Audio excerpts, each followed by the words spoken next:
말씀, 갈라디아서 3장 15절부터 17절 말씀 한 목소리로 공독하겠습니다. 형제들아, 내가 사람의 예대로 말하노니 사람의 언약이라도 정한 후에는 아무도 피하거나 더하거나 하지 못하느니라. 이 약속들은 아브라함과 그 자손에게 말씀하신 것인데 여럿을 가리켜 그 자손들이라 하지 아니하시고 오직 한 사람을 가리켜 내 자손이라 하셨으니 곧 그리스도라. 내가 이것을 말하노니 하나님께서 미리 정하신 언약을 430년 후에 생긴 율법이 폐기하지 못하고 그 약속을 헛되게 하지 못하리라. 아멘. 계속해서 하나님의 약속과 율법이라는 제목으로 하나님 말씀을 전하겠습니다. 어제 율법은 약속을 받지 못한 죄된 옛사람의 죽음과 영의 사람으로서의 약속을 자손을 받는 준비를 우리의 필요하다, 이렇게 말씀을 했습니다. 그래서 첫째는 그 율법과 하나님의 약속과 율법과의 관계에 있어서 하나님의 약속은 율법과 관계가 없는 것이기 때문에, 그리고 그 율법이 430년 후에 생긴 율법이 하나님의 약속을 폐할 수 없다. 율법이 그러면 율법이 그럼 왜 주어지는 거냐? 율법의 가장 큰 목적은 물론 이스라엘 백성들에게 주어진 거지만 그 율법은 범법함으로 더해진 것이다. 그래서 죄를 깨닫게 하는 게 율법의 가장 큰 기능이라고 했습니다. 율법은 죄를 깨닫게 함으로 사람들로 하여금 하나님의 약속 가운데로, 그래서 여기 나온 것처럼 그 율법을 통해서 죽음과 옛사람의 죽음과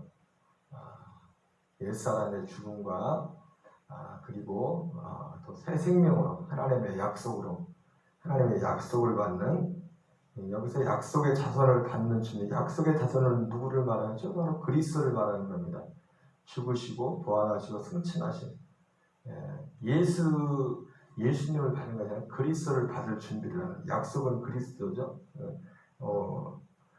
갈라디아 3장에 나왔던 것처럼 약속의 한 사람 그리스도라고 했습니다. 그래서 그 준비를 위해서 율법이 필요했다. 율법이라는 것은 다시 정리하면 율법은 하나님의 약속과 무관한 것인데 율법에 주어진 것은 범법함으로 더해진 것이다.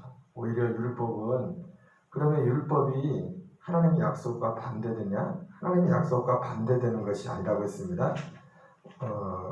그래서 율법은 하나님의 약속과 반대되는 것이 결코 아니다. 그래서 율법은 두 가지 의미에서, 하나는 우리를 그리스도께로 인도하는, 약속으로 인도하는 그런 초등교사와 같아. 이 뒤에 보면 그런 말씀이 있고, 또 하나는 율법과 하나님의 약속은 반대가 아니라 결국 성경에 나오지만 이 하나님의 약속이란 말과 사실은 어떻게 보면은 그게 전혀 다른 것인데 똑같은 의미로 쓰이는 걸 보냐면, 믿음이란 말과 하나님의 약속이 같은 뜻으로 쓰입니다. 사실은 믿는다는 것은 하나님의 약속을 믿는 것인데, 이 성경 갈라디아 뒤에도 보면은 믿음이 온 후로는 이렇게 말해. 믿음이 온 후로는, 믿음이 왔다는 것은 뭘 믿는, 하나님의 약속을 믿는 건데, 바로 하나님의 믿음이 왔다는 것은, 믿음이 온 후로는 약속 아래 있지, 율법 아래 있지 않다, 그런 표현들이 이제 뒤에 보면 성경 말씀에 나오는데, 거기서 믿음이 온 이후로는 바로 그게 무슨 믿음이냐, 뭘 말하는 건 하나님의 약속이 왔다는 거죠. 약속. 하나님의 약속이 온 이후로는 우리가 율법 아래 있지 않다, 이런 그런 표현이 있는데, 믿음은 하나님의 약속과, 율법과 하나님의 약속은 결코 반대가 아니에요. 결국 이 믿음이 율법을 온전케 한다고 했어요. 율법을 굳게 세운다고 했어요. 믿음 안에서야 비로소 율법을 굳게 세운다는 것은 사실은 두 가지가 의미가 있어요. 그 율법을 굳게 세운다는 표현이 비슷한 표현이 두 가지 의미가 있는데 믿음이 율법을 굳게 세운다는 거 할 때는 첫째는 그 로마서 8장에 나온 것처럼 율법의 요구를 이루어지기 위함이라고 그랬는데 율법의 요구는 결국 뭡니까? 우리 이 옛 사람에 있어서는 죽음입니다. 죽음에 그 율법을 다 행할 수가 없기 때문에. 그래서 율법의 요구를 예수님이 오신 것은 우리의 율법의 요구를 이루기 위해서 오셨다. 율법의 요구를 이루기 위해 오셨다 했다고 했는데 율법은 결국 뭘 요구합니까? 우리에게 이렇게 하라, 이렇게 하지 말라 이렇게 요구하지 않습니까? 율법은 그러죠. 하라고 하지 말라고 되어 있잖아요. 근데 우리는 그걸 다 이룰 수가 없어요. 율법의 요구는 이거 해라, 이거 하지 말라 이렇게 말하는데 그죠? 세상에 그걸 다 할 수 있는 사람이 있습니까? 없단 말이야 아무도. 그래서 결국은 그것을 하지 못하면 어떻게 돼? 결국은 율법의 요구는 하라 하지 말을 못하면 거기에 대한 심판을 받아야 돼. 결국 율법의 요구는 결국 나오는 게 뭐냐면 정죄되는 거야. 너는 죄인이다. 너는 죽어야 된다. 넌 죽어야 돼. 근데 그 요구를 누가 이릅니까? 하라 하지 말아를 못 이루면 길은 하나밖에 없어요. 죽는 수밖에. 거기에 대해서 그 대가를 치러야 돼. 그걸 지키지 못하고. 그래서 그 요구를 누가 이루냐면 예수님이 오셔서 그 요구를 이루셔야 돼요. 죽음으로. 율법의 요구가. 두 번째는 그런 의미에서 율법의 요구, 믿음이 율법을 굳게 세운다는 표현에 있어서 믿음과 율법의 관계에 있어서 그런 의미가 있고요. 또 하나는 뭐냐면 믿음이 율법을 굳게 세운다. 믿음이 율법을 폐하느냐? 결코 그럴 수 없다. 율법을 굳게 세운다. 이 말은 이 믿음, 그리고 이 믿음을 말할 때 특별히 이 믿음은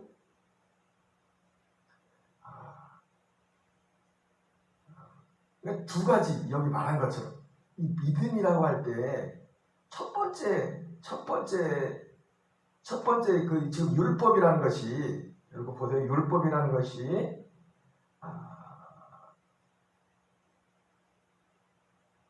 여기 나온 것처럼 두 가지 기능이 있었죠. 약속을 받지 못한 죄된 옛 사람의 죽음과 영의 사람으로서의 약속의 자손을 준비를 위해 필요하다 이렇게 되어 있어요. 그죠?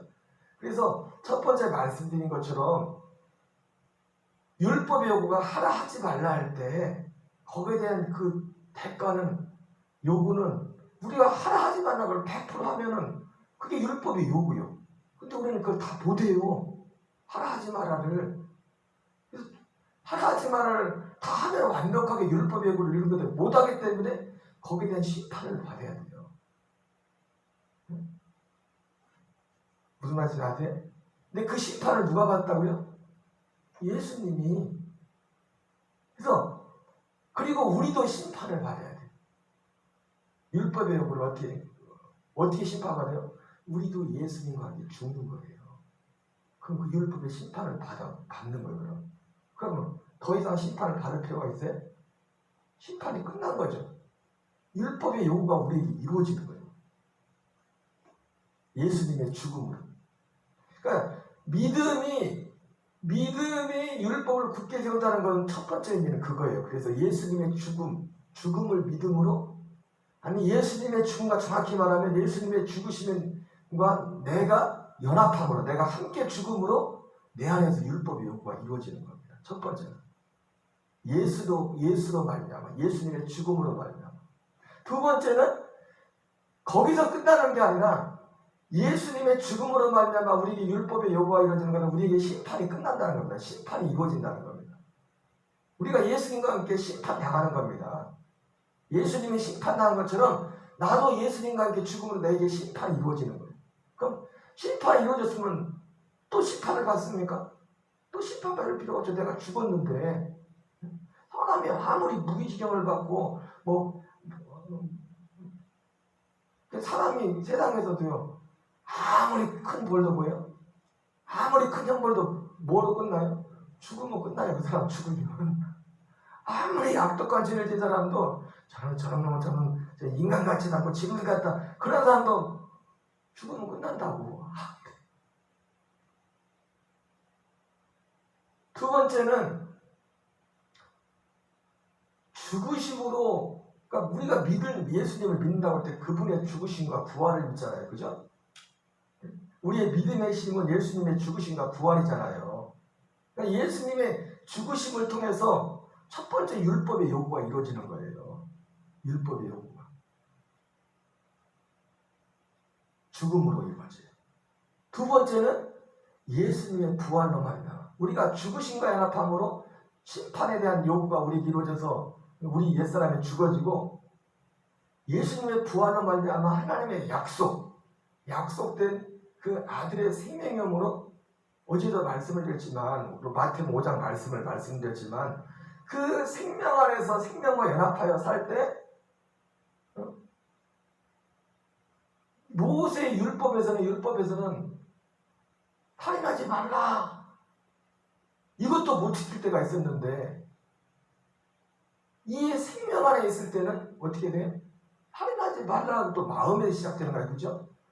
살인하지 말라는 그게 아니라 정반대, 살인해야 될 그 속에서 사람을 사랑할수록 그 생명의 몸으로 그 율법을 실제로 행하게 되는 거예요. 그 생명으로.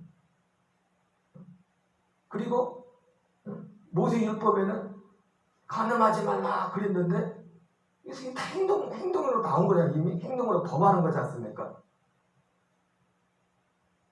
이게 율법의 요구란 말이에요. 행동으로 나온 거예요. 그런데 이 믿음이라는 것은 바로 결국 새 생명을 믿는 거잖아요. 그래서 그 생명이 우리에게, 이 믿음이 율법을 굳게 세운다는 것은 결국 율법의 요구를 이루어준다는 거예요. 근데 율법의 요구를 이룬다고 할 때 첫 번째는 방금 말씀드린 것처럼 심판을 끝난다는 심판.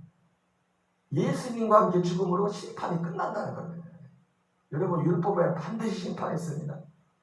그 심판, 율법의 그리스도께서 율법 아래 나신 것은, 그래서 갈라디아서 이렇게 말씀하세요. 때가 차매 예수 그리스도께서 율법 아래 나신 것은, 율법 가운데 예수님도 태어났단 말이에요. 그래서 율법을 지켰단 말이에요. 예수님 육신을 했을 때. 이는 율법 아래 있는 자들을 성령하기 위함이라. 율법 아래 있는 자들은 그 율법을 지키면 육신의 복도 받겠지만, 못 지키면 화를 받아요. 심판을 받아야 된다.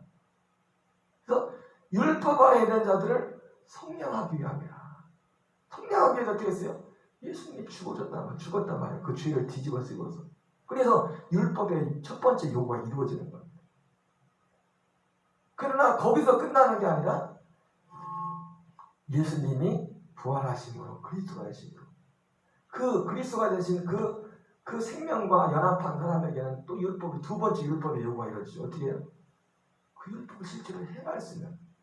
율법은 몸만 건드리는데, 몸만 터치하는데, 우리의 마음에 그걸 행할 수 있는 힘을 주는 능력, 생명이 돼요. 그래서 율법은 겉으로 드러난 것 같지만, 겉으로 사람을 살인하고 간음하고 그걸 안는 정도가 아니라, 그 이 마음에서 오히려 행동으로 나오기 전에, 마음에서 그런 것들이 나올 때 오히려 그걸 아예 없애버리는, 죽어 사라져버리는. 그리고 정반대로 반대의 것을, 하나님이 하라고 한 것을 행할 수 있는 능력이 생긴단 말이에요. 그리스도의 생명과 연합함으로. 그래서 믿음이 율법을 굳게 세운다는 거예요. 믿음이 율법을 폐하는 것이 아니라. 무슨 말인지 아세요? 지금 저도 오늘 생각지 않았던 얘기인데, 굉장히 중요한 얘기를 정확하게 지금 정리를 했어요. 율법의 요구를 이룬다는 것이. 믿음은 율법을 굳게 세워요. 다시 말하면 믿음은 율법의 요구를 이룬다. 믿음만. 첫째는 바로 그분의 죽으심과 연합함으로 율법의 요구를 이루어요.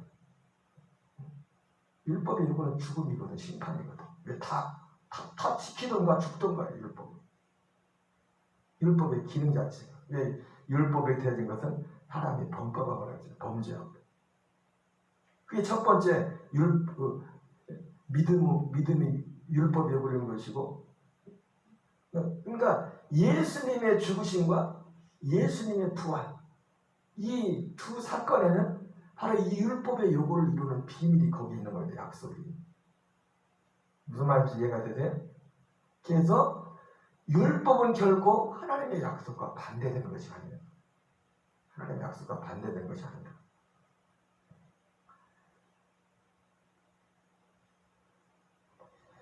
갈라디아 3장 24절 27절까지 읽겠습니다. 이같이 율법이 우리를 그리스도께로 인도하는 초등교사가 되어 우리로 하여금 믿음으로 말미암아 의롭다함을 얻게 하려 함이라. 믿음이 온 후로는 우리가 초등교사 아래에 있지 아니하도다. 너희가 다 믿음으로 말미암아 그리스도 예수 안에서 하나님의 아들이 되었으니 누구든지 그리스도와 합하게 하여 세례를 받은 자는 그리스도로 옷 입었느니라. 여러분, 결국 이 율법은 그리스도께 인도하는 초등교사가 돼요.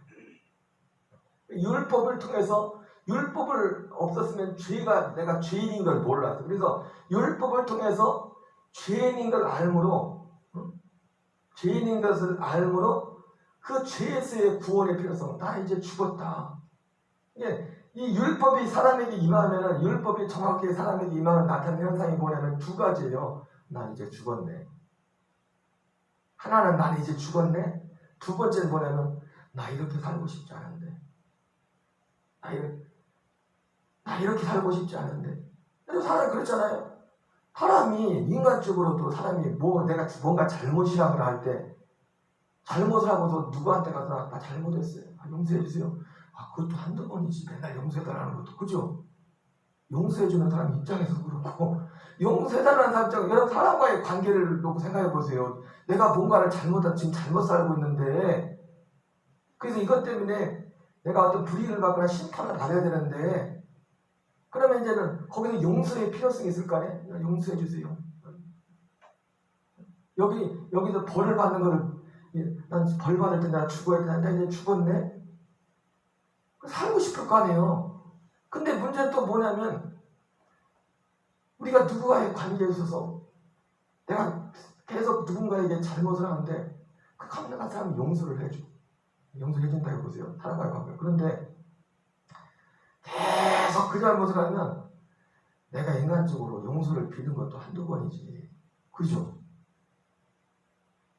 용서해주는 사람 입장에서도 처음에 몇 번 용서할 때는 그러다 이게 진짜 장난하나 그럴 수도 있고, 그냥 이것이 우리 안에 율법을 통해서 우리가 죄를 발견하게 되면 나타나는 현상이 뭐냐면, 진짜 그 율법의 빛에 비치게 되면은 나는 이제 죽었네. 나는 죽어야 되는. 그래서 이제 마치 건강한 자가 의사가 쓸 때 없고 병든 자에게 쓸 때 있는 것처럼 내가 아프다는 걸 알아야 병원에 가잖아요, 사람이. 자기가 느끼지 못하면 안 간단 말이에요, 병원에. 그 율법은 바로 그거를 알게 해주는 거란 말이야. 넌 아픈 사람이다. 넌 환자다. 넌 죄인이다.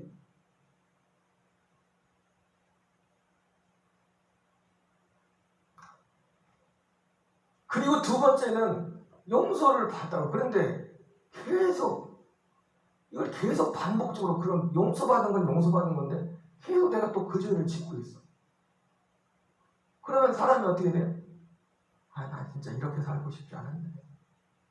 이렇게 살고 싶지 않은데. 두 가지 요구가 생긴단 말이에요. 내 안에 정상적으로 이 율법이 오게 되면 나는 죽었구나. 첫째는 이런 요구가 생기고요. 살고 싶다. 용서도 하고 싶다. 두 번째는 나 이렇게 살고 싶지 않은데. 용서받는 것도 용서받는 거지만, 아까 말했지만 내가 어떤 일정한 대상한테 계속 잘못을 하면 벼룩도 낮자겠다고 용서받는 것도 그러잖아요. 정상적 양심은 내 잘못해도 괜찮아. 막사라도 괜찮아. 또 용서해 줄 건데. 그래요? 그거는 좀 또라이고. 그렇게 살고 싶지 않단 말이야. 내가 왜 자꾸 이럴까? 다 이렇게 살고 싶지 않은데. 이 두 가지 요구가 생긴단 말이에요. 그래서 그 두 가지 요구를 어떻게? 믿음으로 그 두 가지 요구가 해결이 되는 겁니다. 이렇게 살고 싶지 않다. 난 죽었다. 난 살고 싶다. 난 심판받아야 되는데 이 심판을 예수님의 죽으심과 함께 심판의 연합함으로. 그 예수님이 심판받는 거거든요. 그 요구가 내에서 이루어지는 겁니다. 그 예수님의 심판 연합함으로 내 안에 용서가 이루어지는 거예요. 그 죽음의 연합함으로. 예? 무슨 말인지 알죠? 예? 그냥 용서는 없습니다. 심판을 받았기 때문에 용서받을 수 있는 길이 열린 거예요. 그냥 덮어놓고 한테 용서해 줄게. 그게 아니라 심판을 받았기 때문에. 예수님이 심판 받았기 때문에. 그러나 예수님이 심판 받은 걸 끝난 게 나도 같이 심판을 받아야 돼. 예수님과 함께. 그러니까 예수님과 함께 나도 함께 심판받는 게 뭐냐면 나도 같이 죽는 거예요. 그러니까 예수 믿는 사람은 사도 바울이 정과 욕심을 십자가에 못 박았댔잖아요. 그죠? 예수 믿는 사람은 내 옛사람, 옛 생명을, 내 정과 욕심을 예수와 함께 십자가에 심판받는 사람이 예수 믿는 사람이에요. 다시 일어나면 안 돼, 다시. 옛날 그 죄에 다시 일어나면 그 사람은 아직 심판이 이루어지지 않은 거예요.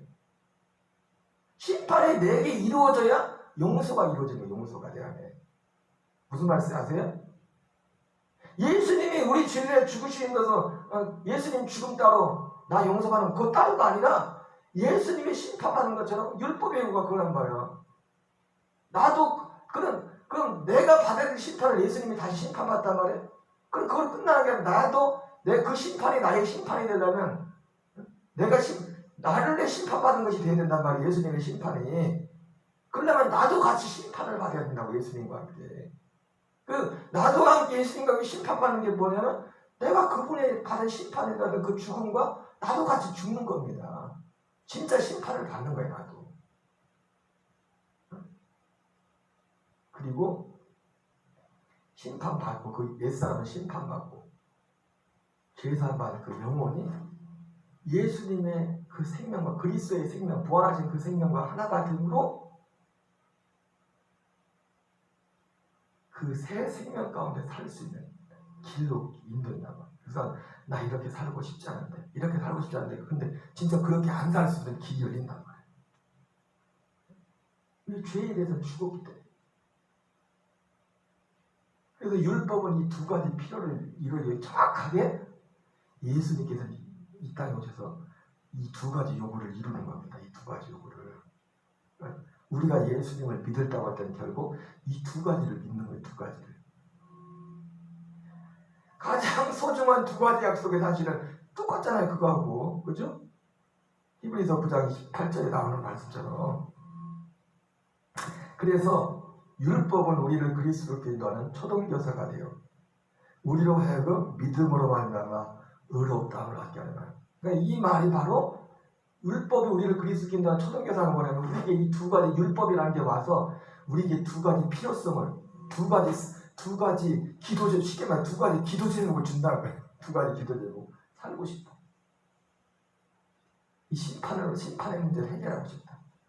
두 번째, 이렇게 살고 싶지 않은데. 이 두 가지 기도제목을 율법이 와서 우리에게 준단 말이에요.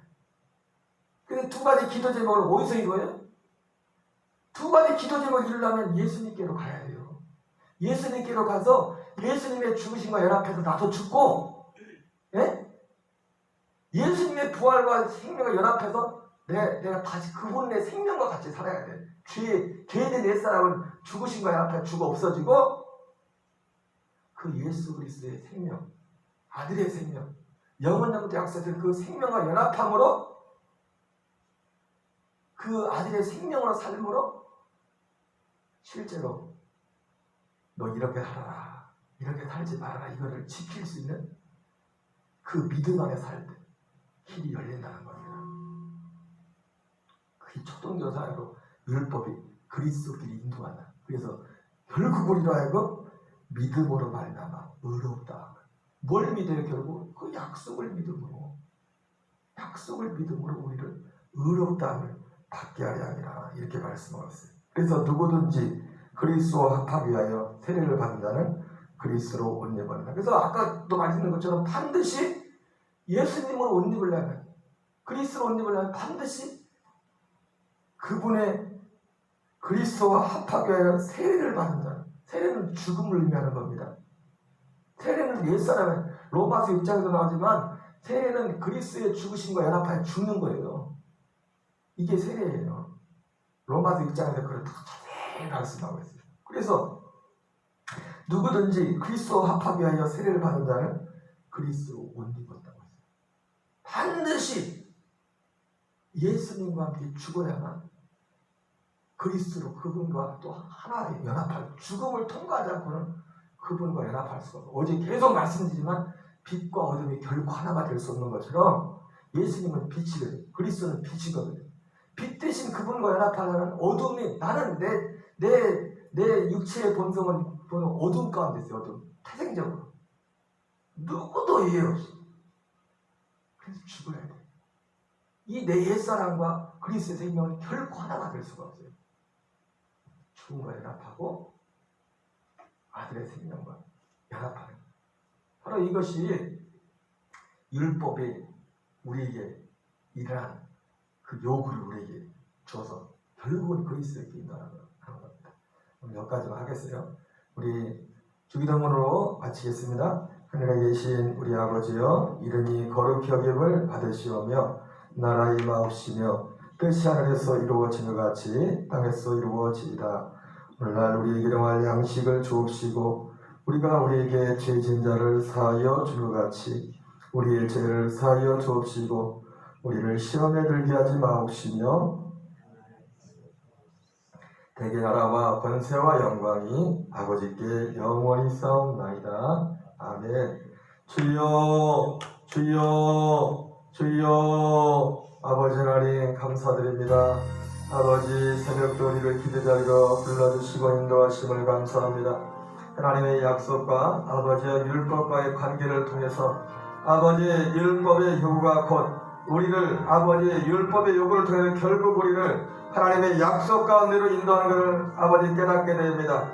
율법이 우리 안에 오게 될 때 우리에게 아버지의 두 가지 기도 제목이 생기는데, 아버지 이 심판에서 구원을 받고자 하는 그런 기도 제목이 생기고, 또 하나는 나는 이렇게 살고 싶은데 이렇게 살고 싶지 않은데, 내가 계속해서 이렇게 살고 싶지 않은데 아버지, 그런 아버지의 요구가 마음에 아버지의 두 기도 제목이 생기고, 이러한 기도 제목은 결국 우리를 그리스도께로 인도하게 되어서 예수님의 죽으심과 합하여 연합하여 함께 죽음으로 첫 번째 요구가 이루어지고, 그분의 부활하심과 그 생명의 연합함으로 아들의 생명 가운데 가함으로, 하나님 나는 이렇게 살고 싶지 않은데 정말 이렇게 살고 싶은 데는 그 영혼을 이루어가는 아버지 하나님, 하나님의 은혜 아래, 아버지의 생명 아래 그리스도의 생명으로 사는 아버지의 복을 받긴다 말씀했습니다. 그러므로 결코 하나님의 약속과 율법은 반대되는 것이 아니라 아버지 율법은 그리스도께로 약속으로 인도하는 몽학선생